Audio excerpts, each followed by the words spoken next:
Menteri Koordinator Bidang Perekonomian Erlangga Hartarto menegaskan polemik mengenai restrukturisasi utang pada proyek kereta cepat WUS akan dibahas secara khusus bersama Presiden Prabowo Subianto. Meski demikian, Erlangga tidak menjelaskan kapan dan siapa saja yang akan diundang dalam rapat khusus tersebut.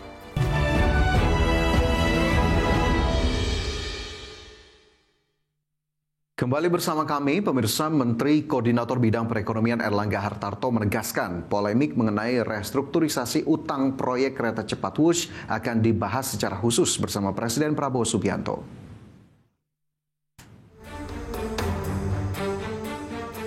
Menteri Koordinator Bidang Perekonomian Erlangga Hartarto menegaskan polemik mengenai restrukturisasi utang pada proyek kereta cepat WUS akan dibahas secara khusus bersama Presiden Prabowo Subianto. Meski demikian, Erlangga tidak menjelaskan kapan dan siapa saja yang akan diundang dalam rapat khusus tersebut. Adapun hingga kini pemerintah masih mengkaji dua opsi utama penyelesaian utang, yakni pelimpahan kewajiban kepada pemerintah atau penyertaan dana tambahan ke PT Kereta Api Indonesia. Namun pemerintah tetap mendorong dan antara mengambil peran utama dalam restrukturisasi utang yang bekerja sama dengan negeri tirai bambu tersebut. Sedikit Pak soal polemik utang WUS, Pak. Sempat dibahas nggak Pak polemik utang WUS? Itu nanti dibahas khusus. Maksudnya nanti akan ada ratas khusus Ada dengan pembahasan Presiden? khusus untuk itu. Dengan Presiden, Pak? Ya, masih. Seperti diketahui, total investasi proyek kereta cepat Jakarta-Bandung menelan investasi hingga Rp121 triliun. Sebanyak 75% diantaranya dibiayai melalui pinjaman dari China Development Bank dengan bunga 2% per tahun. Dari Jakarta, Bagus Prasetya Adi, Yudi Permana, Tim Liputan IDX Channel.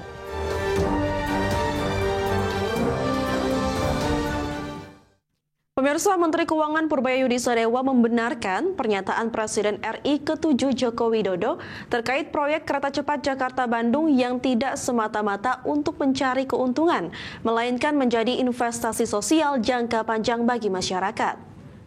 Menurut Purbaya, pembangunan kereta cepat Jakarta-Bandung memang memiliki misi pengembangan ekonomi wilayah. Namun saat ini, potensi ekonomi di sekitar kawasan stasiun dan jalur kereta cepat belum tergarap maksimal.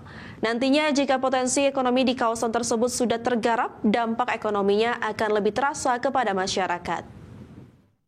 Ada betulnya juga sedikit, karena kan sebetulnya ada misi regional development juga, Pak.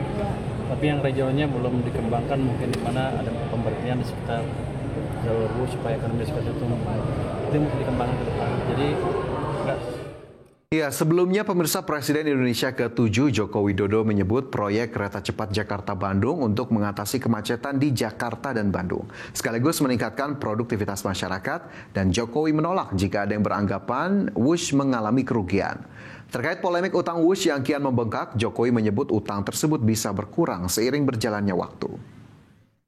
Transportasi massal, transportasi umum itu tidak diukur dari laba, tetapi adalah diukur dari keuntungan sosial.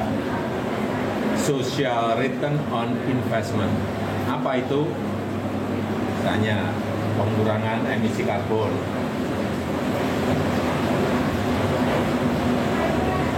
produktivitas dari masyarakat menjadi lebih baik. Kalau penumpangnya sekarang per hari kan kayak bus itu sudah 19.000 dan sudah mencapai penumpang sampai 12 juta penumpang.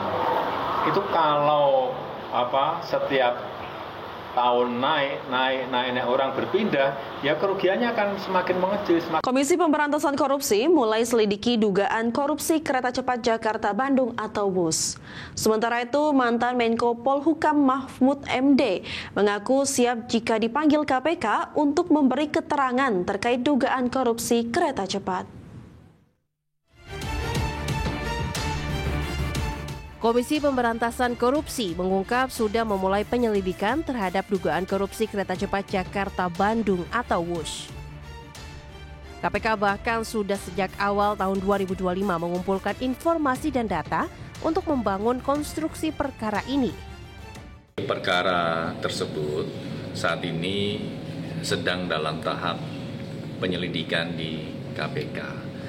Sehingga karena memang masih di tahap penyelidikan, informasi detail terkait dengan progres atau perkembangan perkaranya belum bisa kami sampaikan secara rinci.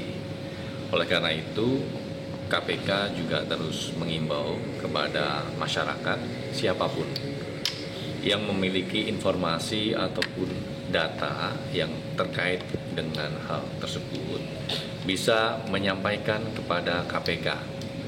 Tentu setiap informasi dan data baik yang disampaikan melalui saluran pengaduan masyarakat itu tentu juga bisa menjadi pengayaan bagi tim. Sementara itu, mantan Menko Polhukam Mahfud MD mengaku siap memberikan keterangan kepada KPK. Mahfud merupakan salah satu pihak yang vokal menyurahkan dugaan penggelembungan anggaran dalam pembangunan WUSH. Iya, kalau dipanggil saya akan datang. Kalau saya disuruh lapor ngapain? Yang saya laporkan itu KPK udah tahu. Kenapa? Karena sebelum saya ngomong udah ramai duluan kan. Saya ngomong karena udah ramai aja. Artinya KPK manggil orang yang ngomong sebelumnya itu kan banyak banget dan punya data dan pelaku. Kalau saya itu kan pencatat aja. Proyek WUSH digarap dengan skema patungan yakni 60% Indonesia dan 40% China melalui PT KCIC. Nilai investasinya senilai 120,6 triliun rupiah. Kemudian PT KAI yang merupakan ketua konsorsium BUMN dalam proyek ini menanggung beban utang 6,9 triliun rupiah untuk pembayaran pembengkakan biaya proyek WUSH. Tim Liputan, IDEX Channel. Otorita Ibu Kota Nusantara mencatat telah menerima komitmen investasi hingga 225,02 triliun rupiah sepanjang 1 tahun pemerintahan Prabowo Subianto. Ya, komitmen investasi tersebut berasal dari investasi swasta murni dan skema KPBU. Otorita Ibu Kota Nusantara mencatat telah menerima komitmen investasi hingga 225,02 triliun rupiah sepanjang 1 tahun pemerintahan Prabowo Subianto. Komitmen investasi tersebut berasal dari investasi swasta murni sebesar 66,3 triliun rupiah dan 158,72 triliun melalui skema KPBU untuk pembangunan jalan dan multi-utility tunnel serta untuk pembangunan hunian di kawasan IKN. Dalam keterangan resminya, Kepala Otoritas IKN Basuki Hadi Mulyono menyebut komitmen investasi ini menunjukkan stabilitas ekonomi nasional yang terus tumbuh. Basuki memastikan saat ini penggunaan IKN telah memasuki tahap yang tidak bisa lagi mundur. Komitmen dan arahan Presiden menjadi pegangan bagi seluruh jajaran otorita IKN untuk mencapai target menjadikan Nusantara sebagai ibu kota politik pada tahun 2028. Dari Jakarta, Tim Liputan, IDEX Channel.